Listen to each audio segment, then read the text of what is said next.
What's up everybody, it's KB the Dragon, and today we're going to go over one of the new exotic chest pieces introduced in the Season of the Chosen.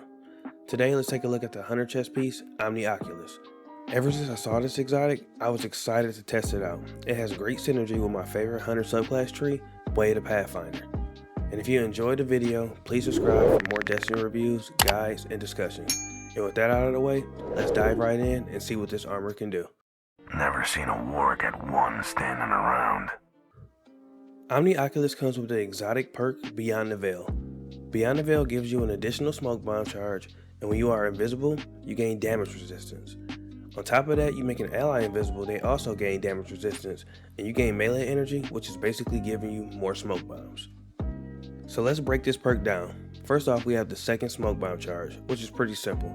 You get an additional smoke bomb, but when you initially spawn into PvE or PvP, you only have one, and you still have to charge the second one like normal.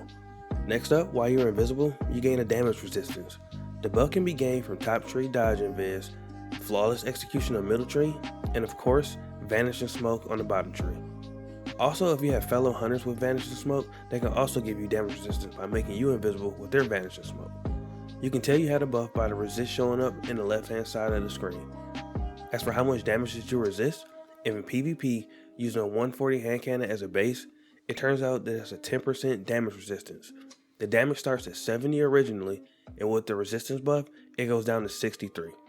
This is pretty cool because it actually increases the amount of headshots needed on that archetype from 3 to 4 shots, which could be the difference between life and death in the Crucible.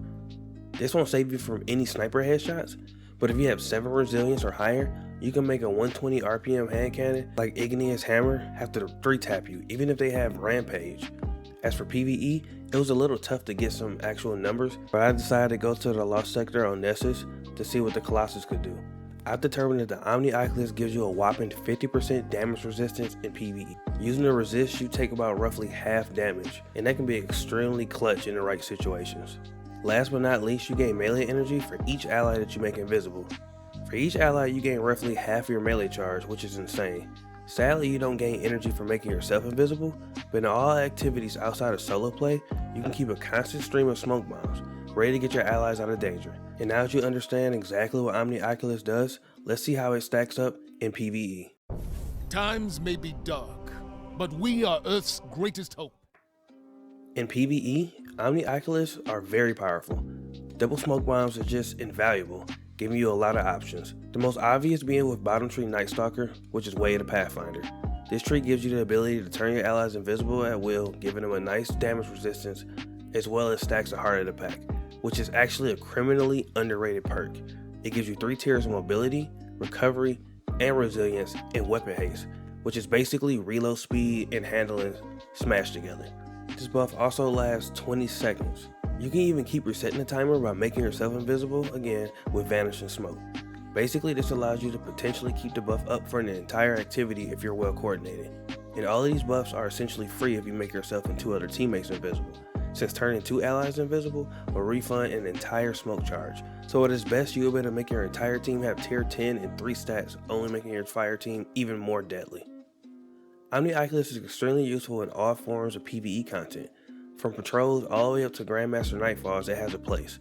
As long as you have a team with you to keep the smoke bombs ready at all times, you can keep that damage resistance and keep being invisible. Vanishing smoke plus 2 smoke bombs can also give you 12 seconds of invisibility, give you enough time to breathe, and res your teammates if they're down. You can even res teammates and turn them invisible while they are spawning. The extra damage resistance will help them survive during that brief window that the boss could try and nuke them.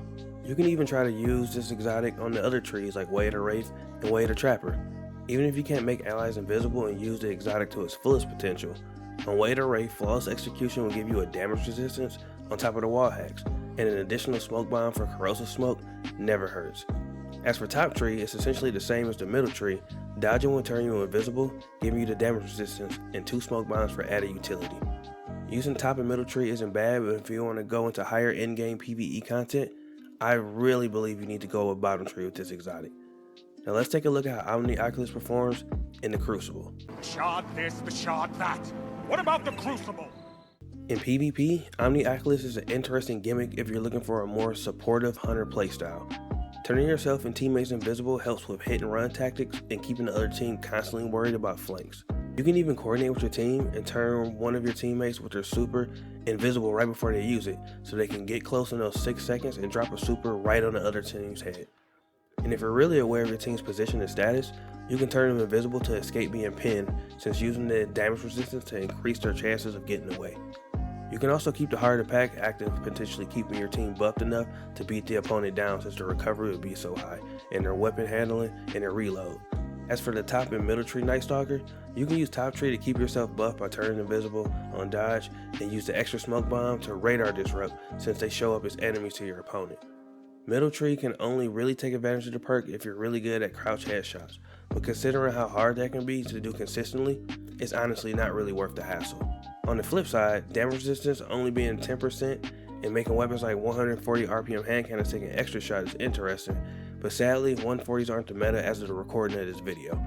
120s can still beat you in 3 crits, so the damage resistance is only valuable dependent on the meta and what weapons you can make harder for your opponents to use. Also, you only keep the buff while invisible, so it can only really be used on the defensive, since the moment you shoot back, you're visible again and you lose that buff. But if used properly to hit and run, you can have the buff at the right time, all the time.